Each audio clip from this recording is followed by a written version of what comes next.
Hello friends, स्वागत है आप सभी का अर्नो shorthand and typing institute में।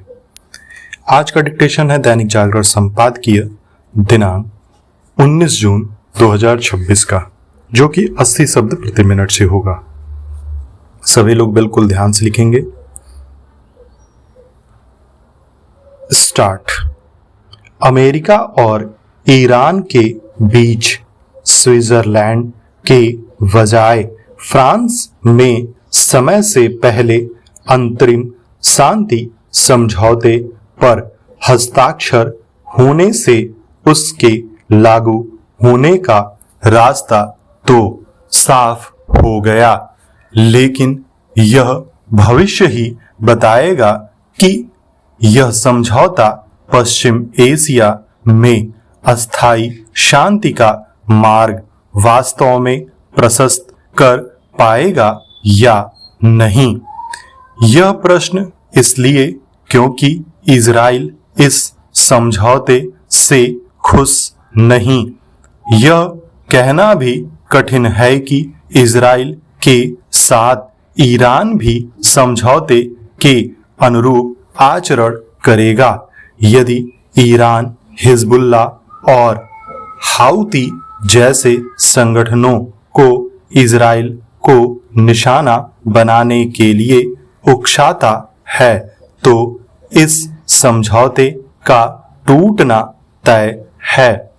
यह अमेरिका की कमजोरी का ही प्रमाण है कि वह ईरान पर इसके लिए दबाव नहीं बना पाया कि वह इजराइल के लिए खतरा बने। हिजबुल्ला और हाउती जैसे संगठनों की मदद करना बंद करे।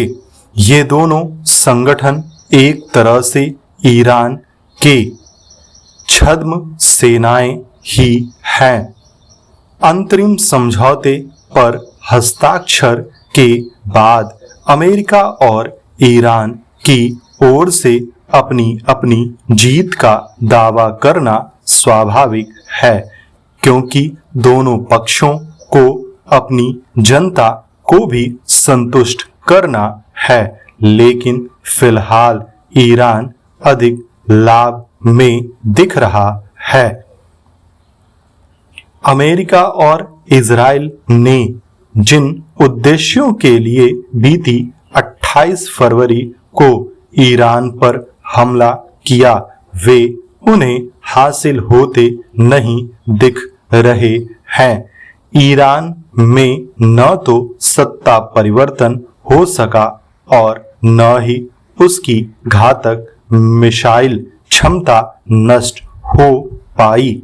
उल्टे उसने खाड़ी के देशों में अमेरिकी ठिकानों पर हमले कर इन देशों के मन में अपनी सुरक्षा के लिए डर पैदा करने का काम किया। इन हमलों से ईरान ने कई संदेश दिया कि खाड़ी के देश अमेरिकी सैन्य छतरी तले सुरक्षित नहीं।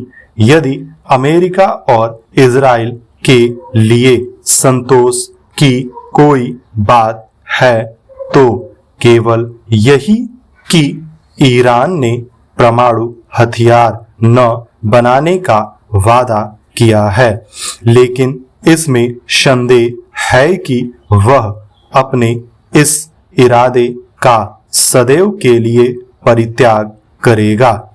14 बिंदुओं वाले अंतरिम समझौते के तहत यह भी तय हुआ कि ईरान 60 दिनों के लिए होर्मुज समुद्री मार्ग खोल देगा, लेकिन यह प्रश्न अंतुरित है कि इसके बाद क्या होगा।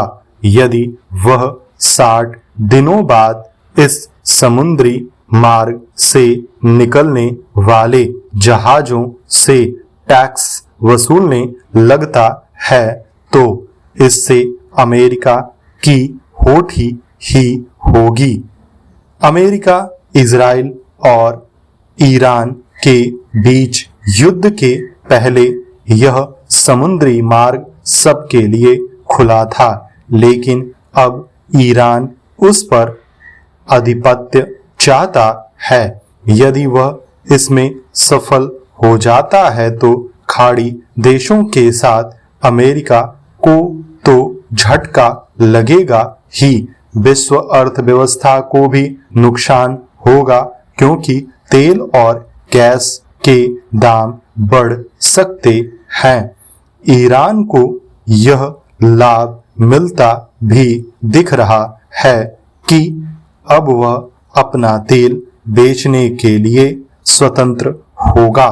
साफ है कि अमेरिका के लिए दुनिया को यह बताना कठिन होगा कि उसे ईरान पर हमले से हासिल क्या हुआ। स्टॉप।